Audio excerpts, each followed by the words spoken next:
This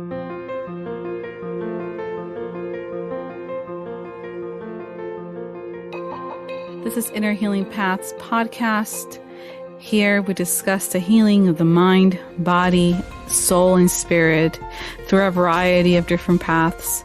We have emotional and spiritually minded conversations centering on ancestral healing, psychology, astrology, yoga, meditation, magic, and indigenous spiritual practices of the world. I am your host, Rosa Shetty, and I am so happy you are here. Welcome.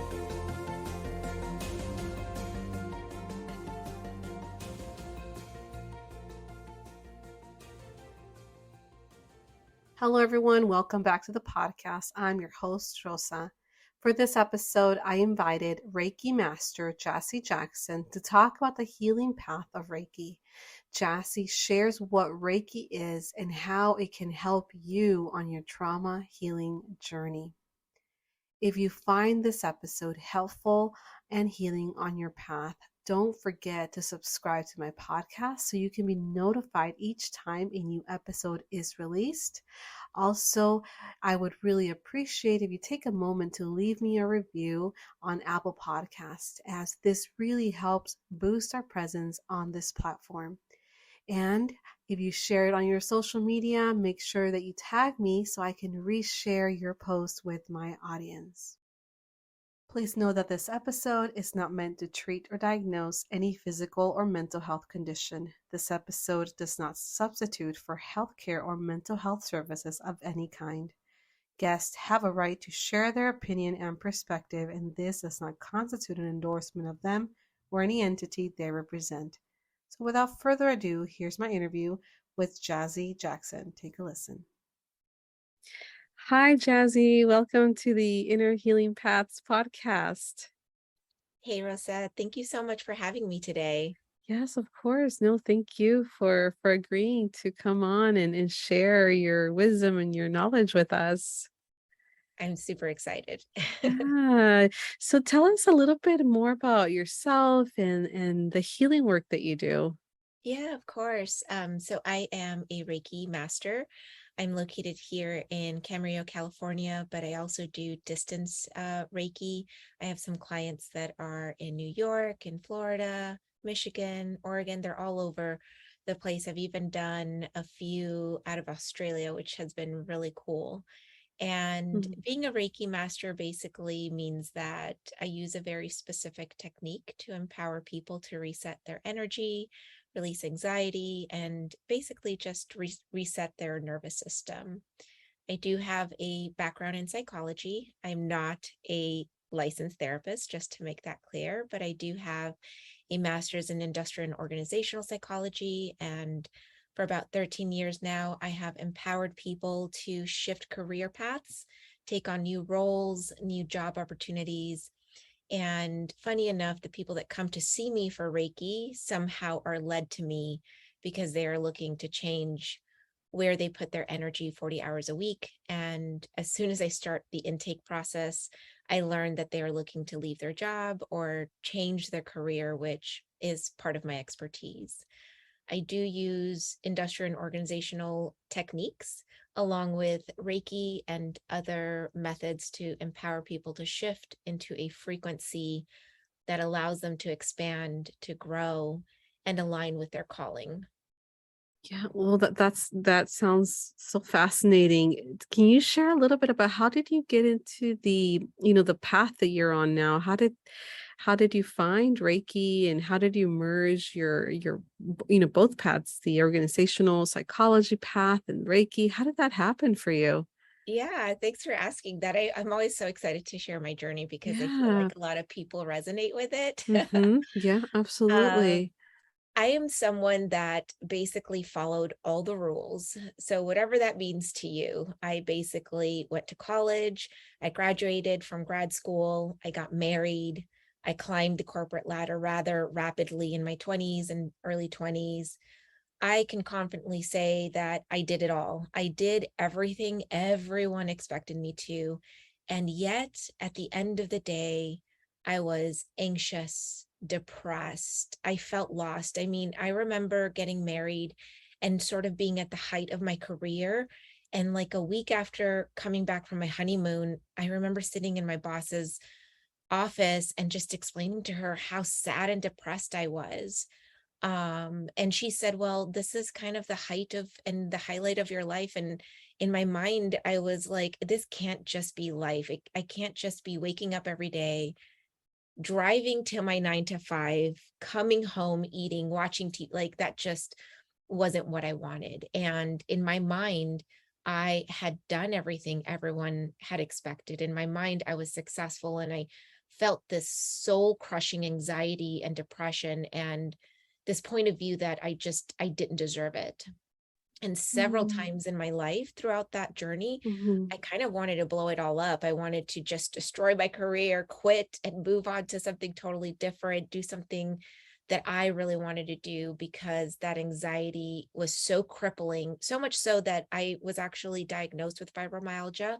I had pain all over my body for like 20 years consistently, 24/7, 365. Oh my And goodness. Yeah. yeah, and it was because I was listening to everyone else. I was living the life my mother, my father, my siblings, my uncles, my cousins, my friends, my neighbors, society was expecting, and I wasn't listening to myself. It wasn't until I really started to pay attention to my internal dialogue that I came to realize the things that I really wanted. And so one Mm. day I was sitting in my corner office, and my coworker comes to me and he tells me about his experience in rehab and how they were using Reiki to help them through their addictions. So he was an alcoholic, and there were other people there for other addictions. And he said that that was the one of the methodologies. And I'm looking at this guy like, why are you telling me this? What does this have to Mhm. do with me? Yeah. And he really felt compelled to share. And sure enough, 2 weeks later, I had this complete meltdown. I was I just had I was throwing up. I had like my anxiety had culminated basically. And I said, you Mm. know what? I've been in therapy for 20 years, and that is not it wasn't working for me at the time. And I decided that I was going to go and try the Reiki. And my first experience, I could feel the anxiety and the stress just kind of melt away. I felt this peace. I could see colors behind my eyes, like each one of my energy centers lighting up. It changed my life. Mm. Yeah. And as the months and years went by, I started to really think about all the things I wanted to share with other people like me, because it wasn't just Reiki. Reiki was just part of it. I still continue to Mhm. go to my therapist. I now have my Reiki master that I go to every month. I do acupuncture, I do sound baths. And that was just like the start of that journey. And my sister and I have been doing moon circles since we were kids, and I still do them. I invite different women into my circle once a quarter to put intentions out into the universe. And I remember back in 2018, 2019, I remember looking over at my sister when we were still doing these moon circles, just her and I. And I remember looking into her eyes and saying, wouldn't it be awesome if I had a little shop where people in my community can come and chat Mhm. and get the things that they need to heal their soul, stuff like crystals and oils and herbs. And at the time, I wasn't thinking Reiki, but ultimately, 6 months later, I was doing the Reiki level 1 and the level 2. And that's really how Crystal Luna came to be. And fundamentally enough, because Mhm. the people that walk in through my door are looking for career change, I incorporate everything that I learned in industrial and organizational psychology to guide them through different modalities that will allow them to not only move that energy with Reiki, but also different modalities that will allow them to heal and move forth in their path. Yeah, so interesting. And you mentioned a little bit ago that you started listening to that inner voice, and you started listening to that, to what you weren't quite sure what it was, but there was some calling of some sort pulling you in a different direction. What would you say that, even before you found Reiki, and what would you say helped you to start noticing that little voice, that whisper? I think it was that part of myself, like right after I got married and I felt Mm-hmm. like I had accomplished everything. Like what else was there for me to do, right? Like Yeah. I I met all of my promises. And at that point it was like, okay, well, where do I go from here? So I started meditating. I started to go to Mm. Reiki every other week, and then it turned into once a month. I started to do things that really felt like they brought me joy. And I started to kind of drown out what everyone else Mm. sort of expected from me, Okay. and really started listening to my gut, started listening to my body in terms of the things that I really wanted to do. Yeah. So it sounds like, would you say it was like spirituality and just reconnecting with that part within you that just expanded or opened that door for you? I think that was part of it. Yeah. I Mm-hmm. think that also I tend to be a yes person. Like I want to say yes to everyone and make Yeah. everyone happy. Yeah. And I think a part of me was I needed to heal that part of myself, that where others really demanded for me to be a certain way or to act a certain Yeah. way. I had to really let that go and figure out where that was coming from, and Mm-hmm. not necessarily feel into it, but acknowledge that part of myself so Mm-hmm. that I could then release it and really start to listen to myself and Yeah. what it was that I want. Yeah, absolutely. And so I'm curious what happened with your career, once you opened up this window to your spiritual path and your calling, and what happened to your career? What you had to, build up to that point?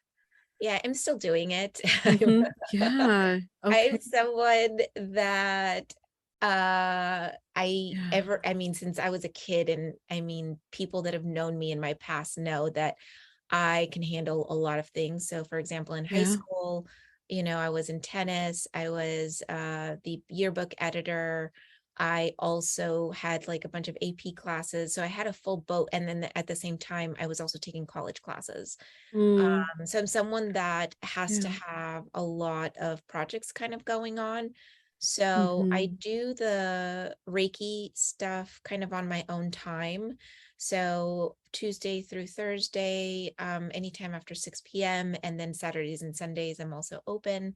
And then during my regular work week, I'm still in, right now I'm working in Mm-hmm. tech. So I'm a VP of operations at a blockchain company. That's amazing that you're able to operate in very distinct uh, arenas. And how does that the the transition, going from, corporate mindset and tech mindset, being the VP to being a Reiki master? How does that shift for you? I have to really Yeah. remind myself, like as a business owner, it could be a lot because you're doing everything by yourself. And I have to remind myself that what I'm doing is enough. And honestly, I open Mm-hmm. up my intentions as to how I Mm-hmm. want my day to go every morning. I have a routine where have cacao and I journal or I meditate. And I really am very intentional on the things that I work on, to be able to give 100% at my 9 to 5 and also 100% in my business. And Yeah. it's easier said than done, really. Mm-hmm. When I say it's all about balance, Yeah. because it comes down to being mindful about choosing the things that need to be done and have to be done versus the things that is kind of like nice to haves. Yeah, no, absolutely. And it sounds like there's a very real calling to help others through the Reiki that you're honoring through that Absolutely. process. Yeah. Yeah, I don't have I've done Reiki myself. I've been a recipient of Reiki, but I don't quite understand it in terms of how it works. And I'm sure so many of the listeners may be wondering the same thing, what is, so I just wanted to ask you, Jazz, if it's okay to just start with the, very basics. What is Reiki? How does it work energetically? And then we can, go from there. Yeah, absolutely. Yeah. So, let me start a little bit with the history of Reiki. Mm-hmm.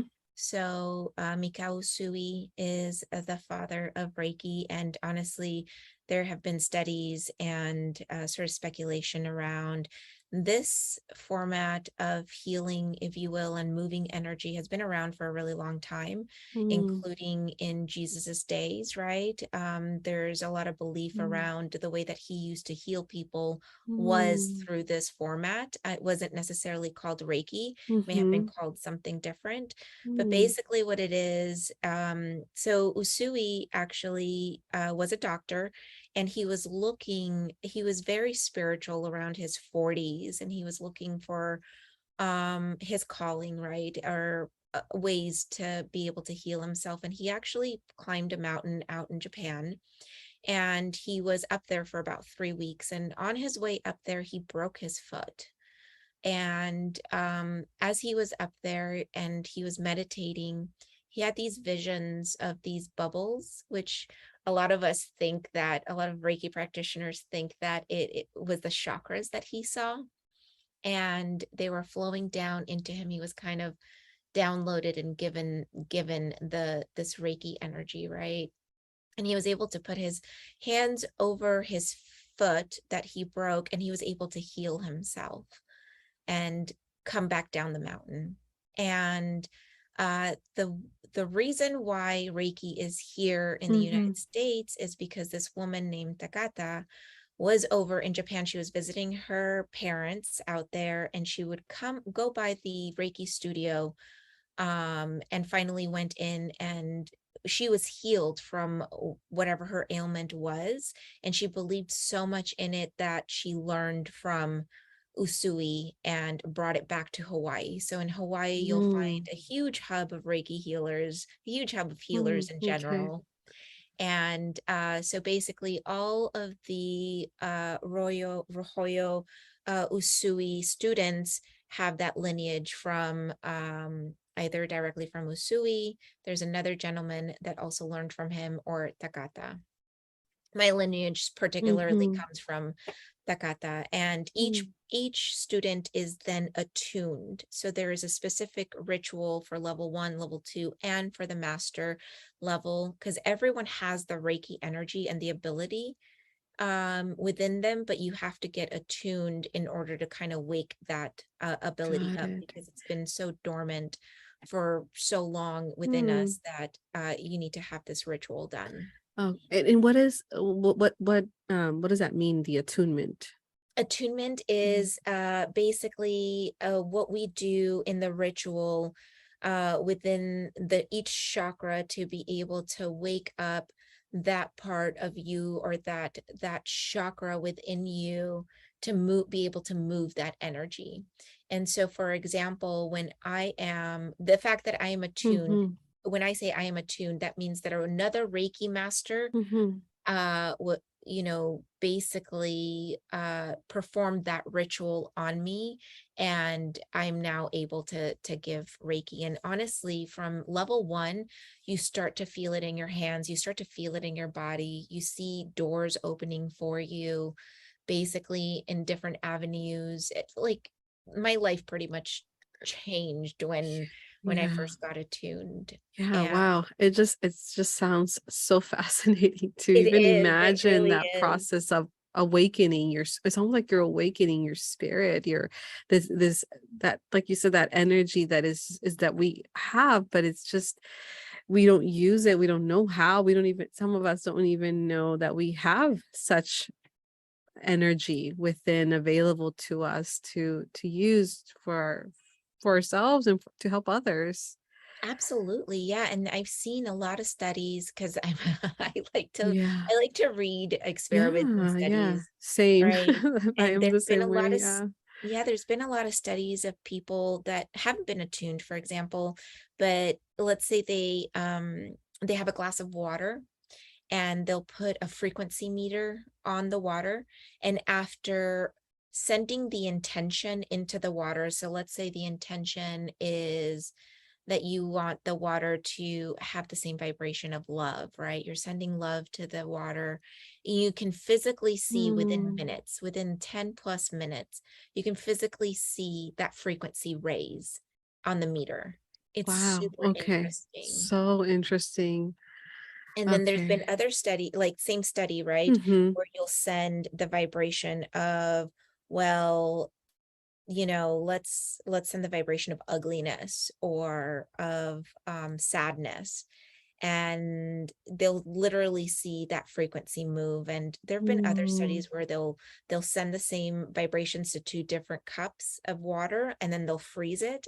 And in the freezer, after they remove the water, they'll see like beautiful snowflakes or beautiful flowers in the water where you sent love, Wow. versus shards or like Yeah. these ugly kind of shapes in the water. Huh. It's super That's interesting. so fascinating. Wow. And Okay. we're So 70% water. So yeah, imagine, like, when the intention absolutely. is to heal and to remove energy that's not yours, when the intention is to remove anxiety, and we're directly over, the Reiki master or the Reiki practitioner is directly over the chakras that intake energy, the seven chakras within your body, Mm-hmm. you are able to move that energy and allow the client to feel that shift, that change, that transformation. Hmm. Okay. It do would you say that from your experience, does everyone feel that, or does it depend on the level of the practitioner? Or is it I mean, I guess what are some of the experiences or the range of experiences that people share with you? Yeah, that's a great question. So it's absolutely different for every single person. And on top of that, it's absolutely different every single session.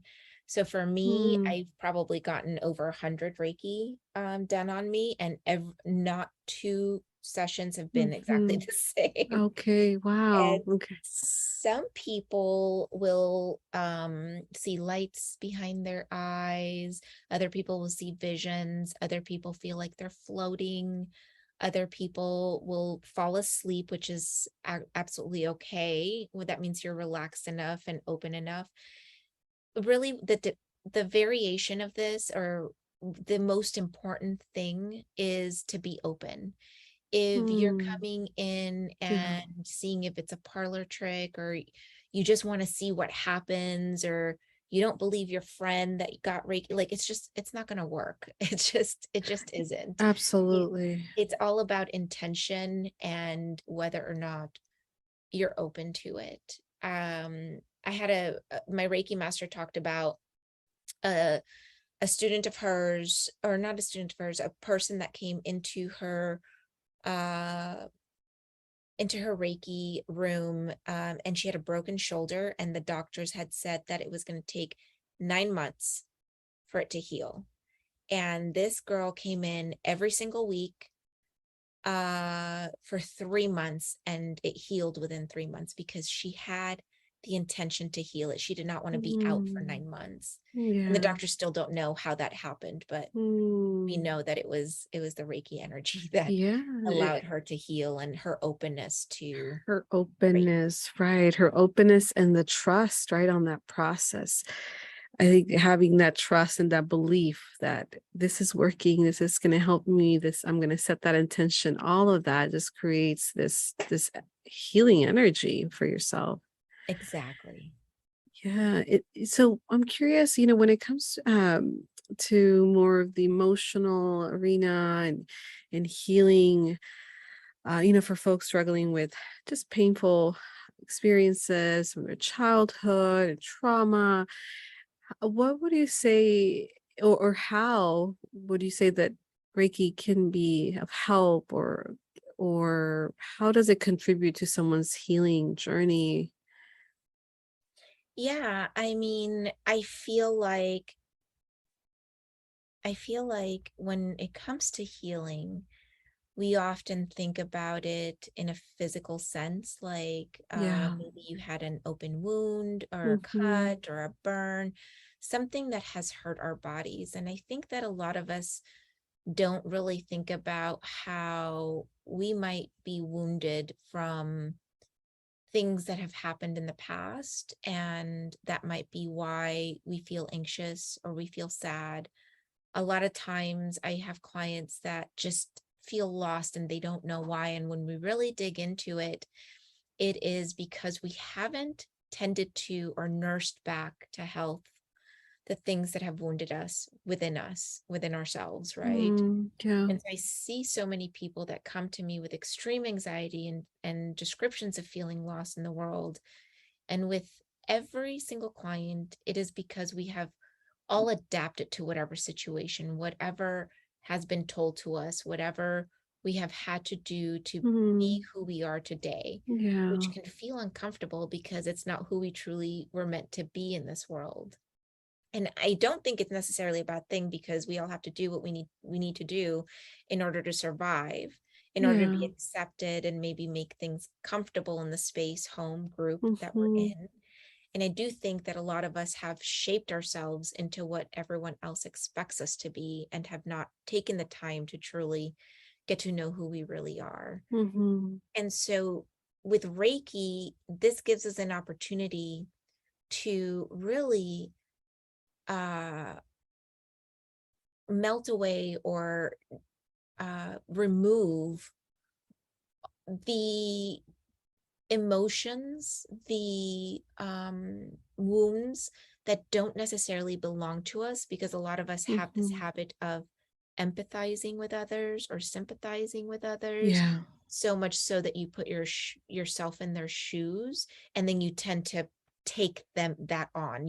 Tend to take that emotion on, and it's not even yours, and now you're Right. carrying this emotion that's not even yours, maybe these thoughts and experiences that don't Mm. serve us, that aren't good for us, and it becomes us at some point. And so Yeah. Reiki gives us that opportunity to remove that, to renew our Mm. energy.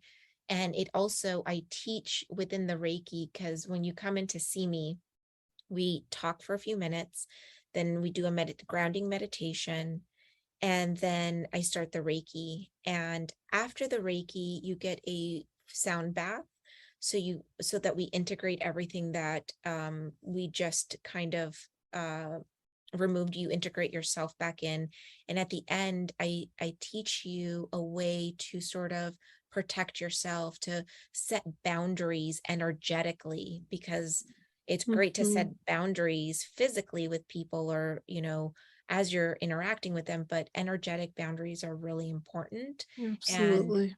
that's part of the Reiki that I like to teach people. Yeah, no, and as you were mentioning how we absorb others' emotions, and I feel that so many of us are sensitive, right? We are very sensitive to that empathetic connection that we feel from others, and we definitely pick up others, and then we also receive so much from our family, right? That are the implicit memories and experiences carry on. So we're carrying not just what we have endured and experienced, but then we're carrying on our families, our parents, our grandparents, and beyond.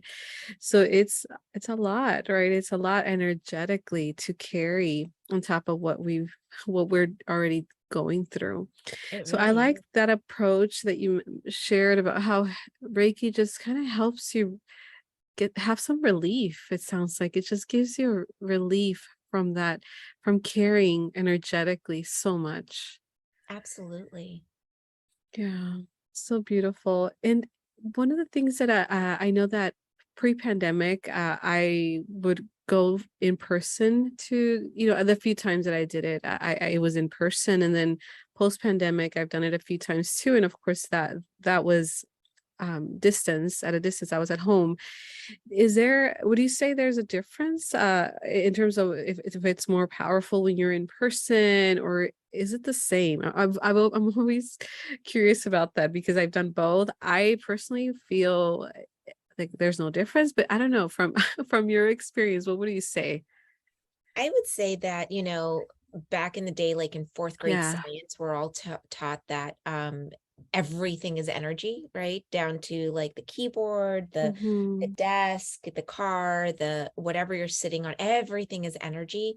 And so to me, there is no difference. I will say I was skeptical because Yeah. when the pandemic hit, I was like, oh Yeah. no, how am I going to get my Mm-hmm. Reiki? And my Reiki master was like, well, let's just try it. And there was no difference. It was as if she was there and you could feel her going through Mm. the ritual that we do during the Reiki session. And it's really incredible how energy does work. And like I said, I have clients in Yeah. New York and Florida, Mm-hmm. Michigan, San Diego, like they're all over the place, and it's just as effective. Okay, wonderful. I mean, that was my experience too, but I know that, it's sometimes it's hard to understand, but thank you for that explanation of energy, Yeah. and you're absolutely correct. And I'm one of the things that I wanted to bring up, because I know I've if I listened to your podcast, and you shared a lot about incorporating crystals in the Reiki. Yeah. So I'm curious about that, and I know that just more recently I've been getting more into crystals, and especially just mostly just jewelry, and wearing different pieces, and to see how it helps my mood, or my energy, and I love it. I've been noticing some changes, and whether it's in my head or not, I don't know, but I feel better. It helps. So I was wondering, for those that are into crystals, and the listeners that want to learn more, how do you incorporate crystals, and are there specific crystals that seem to help or enhance the Reiki session? Yeah, absolutely. So I definitely tailor every session specific to the client's needs. I don't always use crystals, but when I do, some people want a lot more self-love. Mm-hmm. They want to be able to take more, be more attentive to themselves. So I'll use things like rose quartz or even amethyst at times.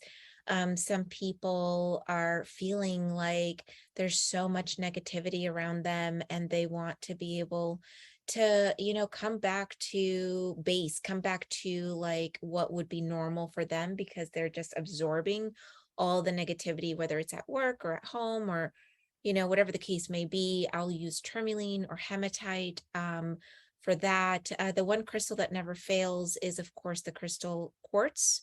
That's the clear one. That's Mm-hmm. very abundant, especially here in California. Mm-hmm. As a matter of fact, there are a few miners that I know that go up to the Santa Monica Mountains. You can find crystal quartz there. And that one is very powerful. It's probably the most powerful crystal that's out there, and it amplifies the energy. So if you're sad and Mm-hmm. depressed, it's going to amplify that energy. If you're in a really good mood, it's going to amplify that energy. If you pair it Mm, with another crystal, it's going to amplify that energy. So citrine, for example, it's all about success and mhm, bringing in new opportunities. So if you pair the citrine with the crystal quartz, then you're going to amplify that frequency as well. okay. What So color is the citrine? it's yellow. It's a yellow. I wonder if I've seen it. Okay. Yeah, yeah. I'll send Okay. you a picture of it. Okay. Thank you.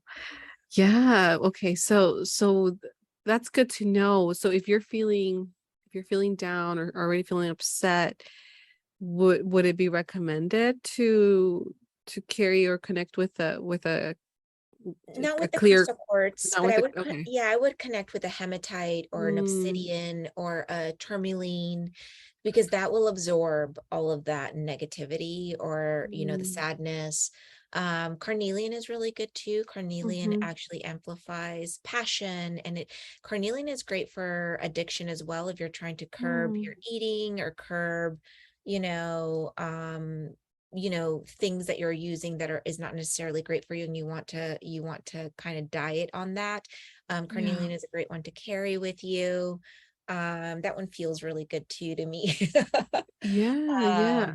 And it's That great. one's red? Oh, It's green. red. Yeah, Red. yeah. Okay, okay. And it's great Red. for passion in the bedroom and Oh, stuff like that. yeah. So I do sometimes use crystals during my Reiki session, but like I said, it's tailored by person, and depending on what we talk about in the Mm-hmm. beginning, then I will use it, or I will also recommend certain crystals for them to have in their home. Wonderful. Well, thank you for sharing that. I don't know too much about crystals, but I found a couple that I feel connected to, and like I said, I've noticed a difference. So I was one of the things that it's just so fun, right? For me at least, to learn more about and find little ways to incorporate in everyday life. And one thing that I learned from your episode on your podcast about crystals is that the size doesn't matter. I think you were sharing that you can carry a small little stone and it can be just as powerful. Absolutely, 100%. Yeah, and I didn't know that. I always thought you had to get the bigger the better. I feel like the bigger ones are more for me, they're like eye Yeah. candy, like, oh, look at Mm, that. But they're just as good to powerful when they're know. small in Yeah. your pocket. Well, that is very good and practical to know because it's affordable, right? You can get a really cute small tumblestone for $5 or like it's Exactly. very, very accessible. Well, thank you for that. And I I recently saw that you posted something about inner child work, or you were Yeah. having like a series on inner child. So I was going to ask you, is that part of do you incorporate Reiki, or is that part of something else that you're offering? Yeah, so for me, one size doesn't fit all. So I'm Yeah. really I started with Reiki, and that's what predominantly people come to see me for. But as we get into their story and what their needs are, I Mm-hmm. teach core transformation, I Mm, teach breath work. Offer a lot of free stuff as well, because the whole reason why I started mm-hmm. this business was to connect with people and to share my knowledge and the modalities that helped Yeah, me. yeah. And there's one more session this Thursday, the 13th, and then I'm going to have another free breathwork session in December, and I'm going to do a Reiki group healing for free, Mm, for people that want to come right before Thanksgiving. So I like to offer these because I get really busy around the holidays, which I never thought I would be busy around the holidays. I thought mm-hmm. people would be busy spending their money on gifts, Mm-hmm. but a lot of Yeah. people want to come and reset or be Yeah. prepared for seeing family and interacting Absolutely. with people Yeah. throughout the Yeah. holidays. So I'll be Yeah. offering that. That sounds so wonderful. So definitely check it out, folks, if you're interested in that. And you mentioned that how people come to you during the holidays. Holidays are it can be very triggering, especially if you haven't seen your family and you have that pressure to have to see them at the end of the year for the holidays. And just building, it's almost like you need to build your protection, and not just energetically but emotional and in every other way to for Absolutely. depending on your family dynamic, right? Sometimes you need that preparation to be able to sit through dinner Yeah. with parents or extended family. So I can absolutely see how the holidays can be a busy time for you. Yeah, Yeah. and a lot of these modalities is all about resetting your nervous system. Once you reset your nervous system from the flight or fight mode, Hmm. then you're back to normal, right? Back to like feeling Mhm. zen. So what I do in these sessions is I teach you the tools to be able, you're not going to need me to coach you through it once you know how to do it, right? So it's really helpful, especially around the holidays, to be able to do it before with me, Mhm. and then now you have a new tool to be able to use after when you come home. Yeah. Yeah. No, absolutely. I love that. And Jazzy, for those folks that would love to get to know more about you and perhaps check out your services and book a session, how can they find you?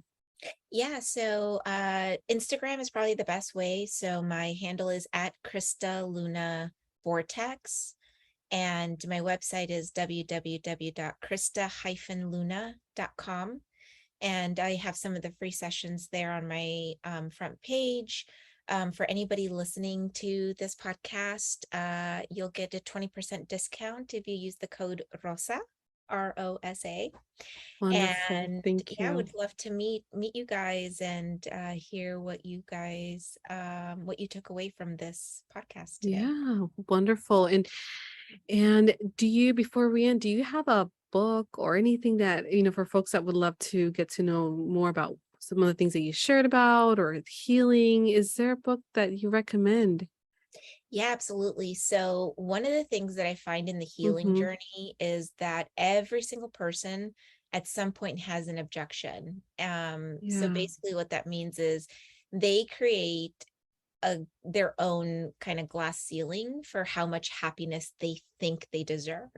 There Mm. is a really, really good book called The Big Leap by Gay Hendricks, Mm-hmm. where he discusses this phenomena and gives you tools to release your negative self-talk and your belief system that you're Mm-hmm. not good enough to have more than what you think you deserve. Mm. And Wonderful. this Yeah. Oh, Oh, I you was have going to another say, one? Yeah, yeah, the please. second book I'm going to recommend is a book that really dives into the science behind manifestation Yeah. and living your best life. And that's called Becoming Supernatural: How Common People Are Doing the Uncommon by Dr. Joe Dispenza. Oh, love it. Have not read. I I think I've come across A Big Leap, but not the other one, Becoming Supernatural. Yeah, Okay. those are awesome books, and it really gets your thoughts going on dreaming bigger and really truly creating the life that Mm, you're meant to have, because this 9 to 5, going to work every day, coming home, yeah. dealing with whatever you have to deal with at home, and then going to sleep and getting up and doing it all over again, that to Hmm. me is not the life we're all meant to No, have. So absolutely not. Unless that makes you happy, right? But exactly, but exactly. I think Unless you most feel people, completely and right, utterly satisfied. right. Yeah. No, Yeah. absolutely. Well, Jazzy, thank you so much for sharing with us, for your time here, and you're welcome back anytime. Thank you. I I would, really yeah, appreciate would it. love to talk more about all these things, and also people can check out your podcast, which is just a source of so much information. I've learned so much from you guys. Thank you. Yeah, it's called Beyond Meditation, and we are also on Instagram at Beyond Meditation Podcast. And yeah, we'd love to have you. We have so many episodes on different Yeah. modalities that both Anna and I have gone through and have experienced, and Hmm. we're still learning as well. So, Yeah. like we No, always it's say, wonderful. take what resonates with you and leave the rest on the table. Yeah, no, absolutely. Well, I've listened to several episodes and I've learned so much. So I really appreciate the work that you guys are doing to put out this information for us. So Thank you, and thank you. likewise. Oh, of course. Okay, Jazzy, we'll have a good rest of your day, and I hope to talk to you soon again. Likewise, Of thank you. course. I hope you enjoyed this episode. I hope that you found it healing and nourishing to your mind and soul. If there's a friend that you think would benefit from listening to this information, please share it. Share about our podcast. If you feel called to, please leave us a review, as this really, really helps boost our presence here in Apple Podcasts, and it makes it easier for others to find us. To stay up to date on new episode releases and special events and projects that I'm working on, you can follow us on Instagram at Inner Healing Paths Podcast. And you can subscribe to my newsletter by going to my website, which is rosashettylcsw.com. And I will include this information and links in the show notes. Once again, thank you so much for listening, and I look forward to sharing with you again next time.